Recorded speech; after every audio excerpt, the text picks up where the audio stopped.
build community, organize that community, and then repurpose it into some kind of political objective along the lines that Dave said. Christian nationalism and white nationalism. That is the future. That's what Donald Trump ultimately represents, whether that nitwit knows it or not. That's what Donald Trump ultimately represents, whether that nitwit knows it or not. I have an amazing video for you today, and I'm feeling really upbeat, not just because some of these fools are saying the quiet part out loud, but because I think our community, the American Muslim community in specific and the faith community at large, is actually positioned to thrive over the next 4 years. And I know that's going to sound ridiculous to some of y'all, and I know it's probably the opposite of what you're hearing from a lot of other places, but bear with me. I think American Muslims in particular are set up to not only thrive, but also to be the one community that could save America from itself. I'm also going to show you why we likely won't, which is pretty sad. But what I want you guys to really pay attention to is the shock and awe nature of the Trump and MAGA movement's blitzkrieg of messaging that's happening. It's a mental blitzkrieg. It's meant to literally make us question reality and not be able to respond. Because if you think about it, the executive orders, the edicts, all of people in Trump's cabinet and in the MAGA world who have a lot of the ability to manipulate headlines and get media coverage. If you look at all the things they're doing, they're all over the place. It's scattershot by design, which actually induces amongst oppressed and marginalized people this oppression Olympics. So everybody's competing for resources and attention, and we're all thinking about our own cause. And we're missing the larger picture, which is in part why the American Muslim community in specific can thrive. To get into that, I want us to get back to the video because there's a lot of things that I'm going to point out clip by clip and point by point that will illustrate this point for us. So without further ado, let's get into it right now. We have for your signature 5 official designations of special envoys. The first is Mr. Steve Witkoff, who's actually in the room to be your Middle East envoy. Now, first and foremost, just look at this picture and then think about the record-breaking nature of all the executive orders.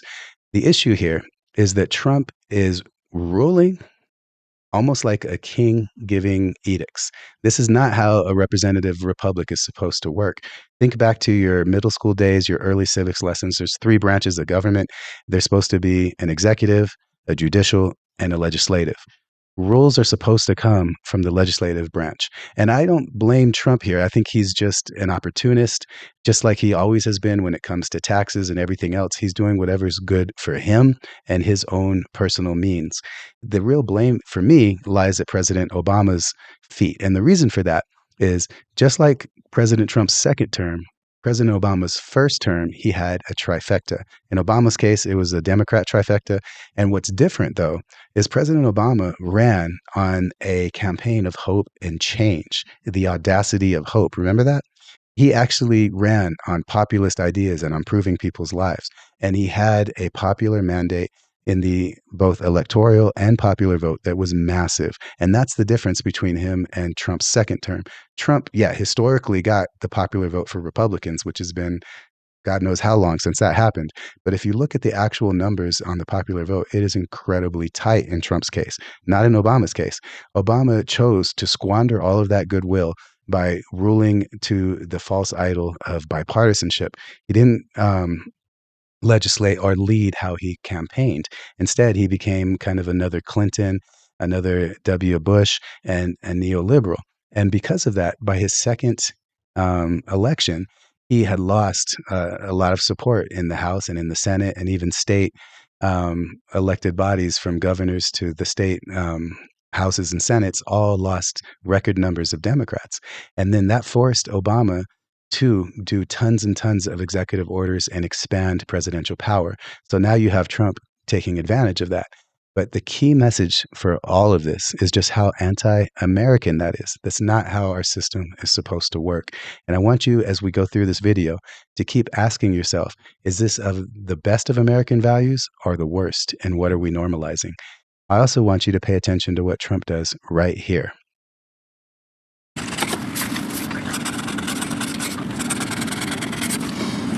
Where is Steve? See, that's so important, because a weak leader will always throw someone under the bus when a failure happens, and then take the credit specifically for themselves when there is success. And a strong leader does the opposite. Trump here is about to put all of the blame and responsibility on Steve, regardless of the outcome. Let's check it out. Steve Witkoff, everybody. He's done a great job in the Middle East. Really great. But we'll see how it all turns out.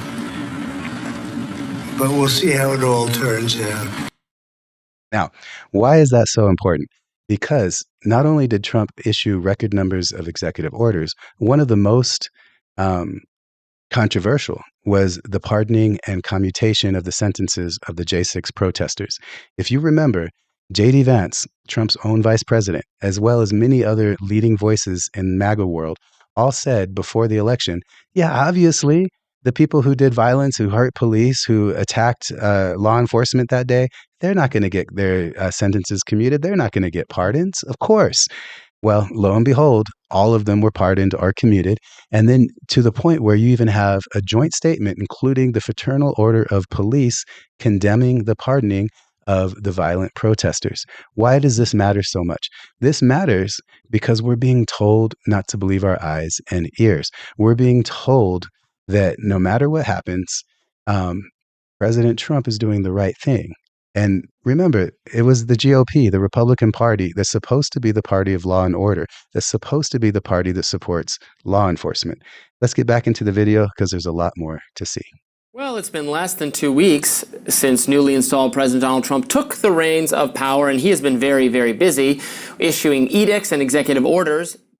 But we need the Congress to get together and back up and codify into law what Trump is doing in executive orders.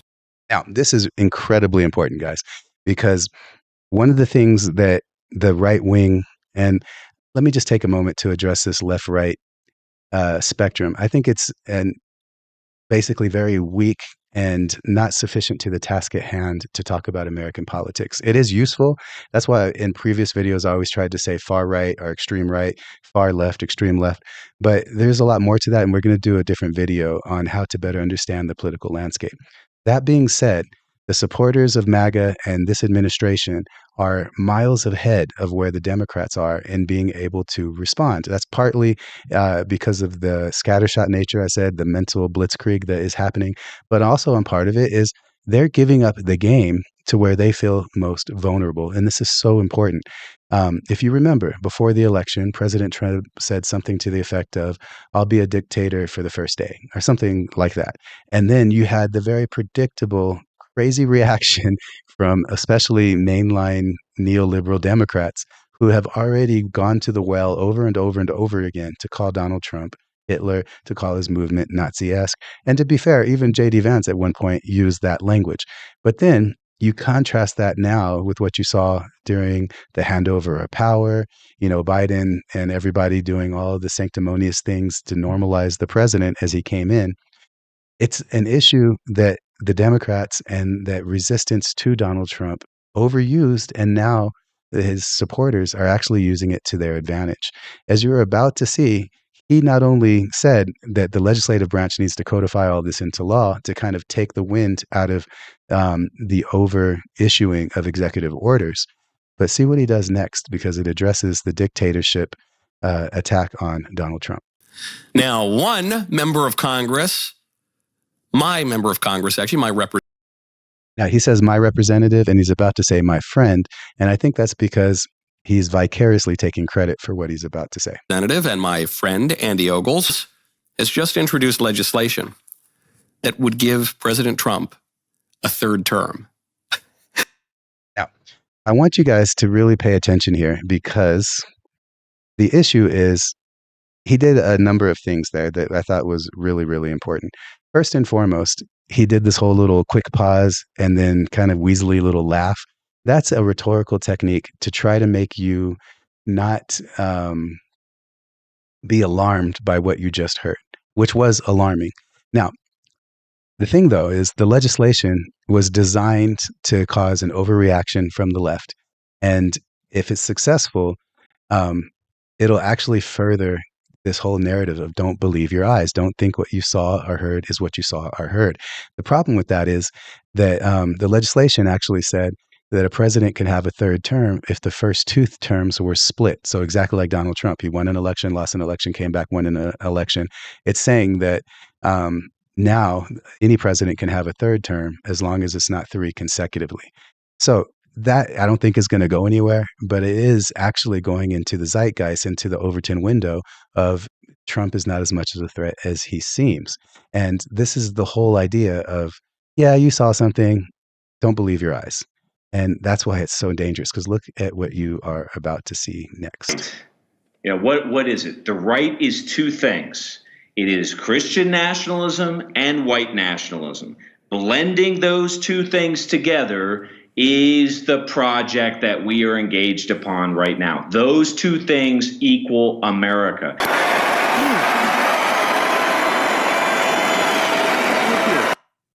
Now, before we go further and get into this guy's issue, I want to bring up something else. Yeah, not only did we see a Sig Heil, I don't care who you are, no one Sig Heils with a grunt going, like that, and then does it again for good measure to the other side of the audience. But this idea of, yeah, what you're saying and thinking about us isn't real is really reinforced because it was a coincidence that the inauguration happened to be on MLK Day. And it was likely because of everyone's kind of panic and the historic nature of Trump's second election that the mass coverage, if you looked at all of it, any mention or focus on MLK, on MLK's legacy, on MLK Day events was very minimized, if at all, spoken about. But it wasn't a coincidence that Trump mentioned, for instance, why are the flags at half-mast? I'm celebrating my, coming back into office, and upset that people were still mourning over Jimmy Carter. If he had time to do that and make it a notable part of his coverage, he should have, if he really wasn't about white nationalism and Christian nationalism being part of the project, he should have actually went out of his way to talk about how honored he was to be inaugurated on MLK Day and went out of his way to mention lessons from Dr. Martin Luther King and to go out of his way to make that a major point in the media, which he knows how to do. If anything Trump is a master of, it is narrative building and manipulating the overall understanding and conversation that America is having about politics. He is a master of that. Instead, now this is only for the DOD, but then remember, the first DEI exclusion was also only for government contractors. But right here, look at the headline. Identity Month's dead at the Department of Defense. And when was this released? The day before Black History Month starts. So this means that in any armed services, you're not going to have an MLK Day event. You're not going to have a Hispanic Heritage Month event. You're not going to have any other type of events that actually will focus on, humanize people who aren't normally at the front and center of everyone's attention. This is a way to dehumanize the other by stopping the celebration of and the education about minority or persecuted or even very accomplished, but smaller in number parts of our community. So this is really getting into what does it mean to be an American? And this is a strategic issue. They're telling you, don't believe your eyes and ears because they're using incrementalism in the worst way. So back to the video because it gets a lot worse, y'all.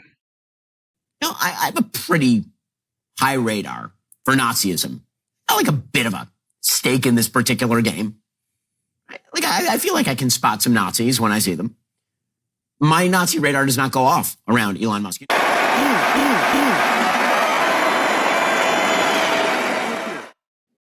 Now, this is why I think that our community will not rise to the challenge and thrive over the next 4 years. First and foremost is because we are hearing the quiet part being said out loud, but we're not registering it. And we're also way too quick to get into tribalism and to project that on all of Trump's supporters. Trump's supporters, just like the American Muslim community, at least parts of us, were duped because they're so tired of having a political class that doesn't even acknowledge their pain, never speaks to them directly. And when they do speak about them, it's to speak down to them or about them. to make them seem like the most ignorant people on the planet. You're never going to win people over that way. And the same thing happened in our community right before the election. Trump went out, he met with Muslim leaders from specific areas, and then trotted them out onto campaign events and used that to his advantage to an extent possible. Now, I've done videos on this, you can go look at it. But what we're failing to do is recognize the tribal nature that we live in. And more importantly, we're failing to actually use the tribalism to our advantage. First and foremost, there are a lot of fractures and a lot of fault lines between the MAGA movement members and membership. We saw that with the H-1B visas. We're seeing that now in a number of other ways. And we have to be able to identify that so that we can know how to work those sides against each other. Then on the flip side of that, as a community of people who are civil rights communities, we're not recognizing the common cause that we have or the real place to secure our rights from. And this is why our tribalism is keeping us from keeping our eye on the ball. The ball is the First Amendment, y'all. The ball really is the Bill of Rights and the First Amendment, and First Amendment in particular for Muslims, because as a faith community, it is almost impossible for anyone to attack us. It makes us an extremely hard target. That's why there's so many efforts to racialize the Muslim community. In fact, I think the Muslim community, if everything was ideal, would be one of the hardest communities to take their rights from. But because we don't think of ourselves first and foremost of our values over our identity, we fall into the trap that other communities also fall into, and we have a losing hand because of it. And more importantly than that, it also makes us get into entangling alliances with other communities instead of values-based activism, where we show up for people based on what is the law, what is the constitutional rights, and then more importantly, beyond all of that, what our values as Muslims and what the Quran and the Sunnah teach us to be for, to be a people of justice, to be a people of faith. We are uniquely positioned as a community, because we're a faith community, to be protected by the Constitution, the First Amendment to it. But if we don't embrace that, then we will definitely not thrive over the next 4 years. Now, why is that so important? I'm going to let the video tell you why right now. Well, you preach about the modern false idol of racism. I mean, not once in the Bible is racism ever mentioned as a sin. In fact, it's encouraged in the Old Testament. Not that being racist is good. I'm not suggesting that at all. No, of course, he's not suggesting that at all, is he? In fact, don't even think about what his supporters have to say about that, what the channel viewers have to say about that. This is the same channel. As you can see, the guy's face is minimized there. But remember what I said about exploiting differences between these movements? Stay White, which is definitely not a racist user handle, says Catholicism with a lowercase c is not Christianity. So there's obviously a fight happening amongst their ranks. Then, a little racism never hurt anyone, said this person, 77. None of those people think that you're justifying racism. Not at all. Your statement that it wasn't a sin and that it was encouraged in the Old Testament, nobody's getting the wrong message there. Not at all, buddy. And then finally, to quote my dear husband, racism, capitalized for some reason, I think that reflects, it's the beginning of a sentence, actually. Racism is self-defense for white people. Yeah, nobody thinks that you're promoting racism. I mean, how could they? That's just impossible. Not only that, guys, but I want us to get back into the video with the understanding that we have to not only exploit the fractures there, but we also have to know that they're telling us the quiet part out loud. They're weaponizing the strength that we have to use against us. They're using their faith identity. Remember earlier in the video, merging white nationalism with Christian nationalism, because they understand the game that the Constitution, the rule of law, and that the First Amendment is the most important part of how to protect civil liberties and civil rights for all Americans, or how to weaponize it and use it to privilege some Americans. Back to the video. It's just not American. Actual mass deportation is just not American. Now, you might argue that mass deportation is wrong. That's what Democrats are arguing. See how he's saying that's what Democrats are arguing. Again, his audience is far right, pro MAGA, and he's been cultivating this for a long time. I've already showed you their sophistication in addressing some of the most threatening narratives against their movement and watering it down and making people not feel threatened by it. But now he's otherizing this idea of mass deportations so that they can withstand what's going to happen if and when the mass deportations start to backfire and blow up on their face. What you're about to see, though, goes right into what I'm just going to bring us back to the screen because I want you to really understand this. Our values should be greater than our identity, guys. And as people of goodwill, people of faith, and especially American Muslims, we should be holding America to account for the best of its values and to improving. We're here for a purpose. I think American Muslims are born in this land for a reason by God's decree. And I think that puts on us a necessity to be a community of outreach and to be a community of justice and to try to make better situations for everyone in the world and also especially domestically because that's where we're here.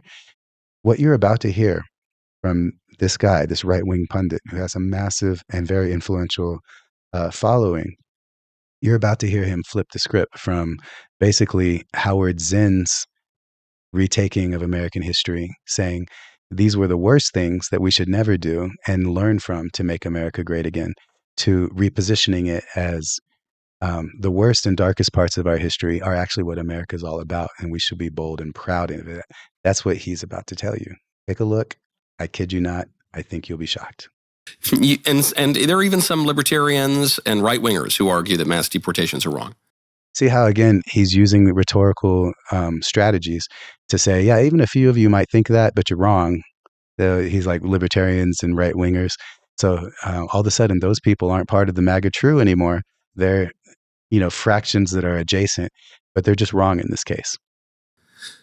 The one thing you can't argue is that mass deportation is un-American.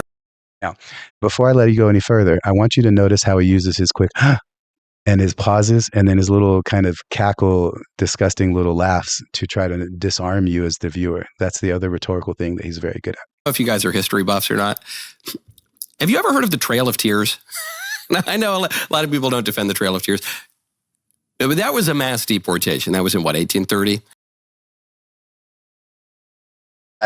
I don't know what to say. I just had to pause so that we could all kind of appreciate that he's using the Trail of Tears, y'all, to justify what's happening today.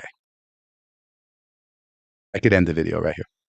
Have you ever heard of Operation Wetback, when we actually deported a ton of Mexicans, like 100,000 or more Mexicans? And now he's using Operation Wetback because it's right now Latinos that are undocumented and, truth be told, here illegally, that are being targeted. So again, this is part of the sophistication of the right's messaging that the left has no answer for. You might not defend Operation Wetback, in part because of the name, because it's an offensive word. 1954, that was a mass deportation. How about the Palmer raids of all the communists, 1919, 1920? Deported, because a lot of the communists were foreigners who were in America, deported lots and lots of communists rather. How about the Japanese? We always talk about Japanese internment during World War II. We also deported a lot of Japanese. Again, you might say, well, that was all really terrible. Okay, but it's American, though. We sure did it. I'm noticing a trend here, huh? How about the Haitians and the Cubans that we deported after the Mariel boat lift in 1980? And that was a mass deportation. You say, well, that's wrong. It's anti-American. Again, I know maybe you don't like it. Maybe you can make an argument that some of these things were unjust. But the one thing you can't say is that it's un-American or anti-American. Mass deportation is as American as apple pie. Guys, I don't know what to say with that. All I can tell you is a story that I think will drive this point home. And it happened in my own family. One of my daughters, we were talking about, just how society is acting and things. And then one of my daughters, out of nowhere, we were talking about how different groups react to different issues. And one of my daughters literally said, yeah, but Americans do X, Y, Z. And I stopped her because I'd heard it at the mosque so many times, mostly from immigrant and, truth be told, South Asian immigrant families. But they said Americans, meaning white people. So not only are these people telling you it blatantly right up in front in your face, but it's also being inculcated into our children, and they see it without even hearing all of this stuff. This idea of our values has to be higher than our identity is so, so important. And it's also why that if American Muslims don't use the next 4 years as an opportunity to do outreach, and I'm not saying typical dawah here. I'm not saying going out trying to debate someone into taking their shahada. What I'm saying is pre-dawah, maybe you can call it. Just normalize that you're a human being. Disarm people from being afraid of you. Get people to understand that your values and their values have way much more in common. You know, we all want our kids to do better than we did. None of us want to think that the moment that we're pulled over for, say, a speeding ticket, that you might get deported. None of us want to feel targeted by our government. And believe it or not, the MAGA base feels that way about a lot of things. We have more in common than we have different. They're thinking that, you know, their children won't have a better life than them. And then there's so many people, and we have to be very careful that in our tribalism, we don't recognize the divisions and the different aspects of the people who have supported Donald Trump. We have to then be wise. And that's why I say wrapping ourselves up in the Constitution, and especially the First Amendment, is the way that we do outreach. And then finally, we have to start thinking about giving each other grace, being a community of sincere activism, sincerely wanting good for the country. I remember a scholar once told me, you can't, wish good for a nation that you don't love. Now, I'm not saying to get into issues of, what I'm saying is you have to sincerely want good for your neighbors, good for your state, good for your country. And what's wrong with that? Because wanting good for that is good for you. And it's also where that pre-dawah becomes a place that is incredibly effective. Because if we are looking at the people who we see as opposition with contempt, we're never going to reach them.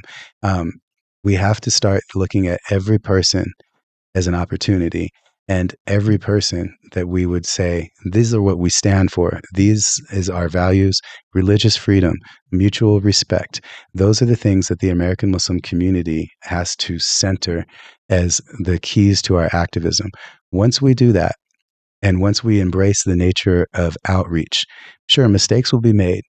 That's why I focused on we have to give each other grace.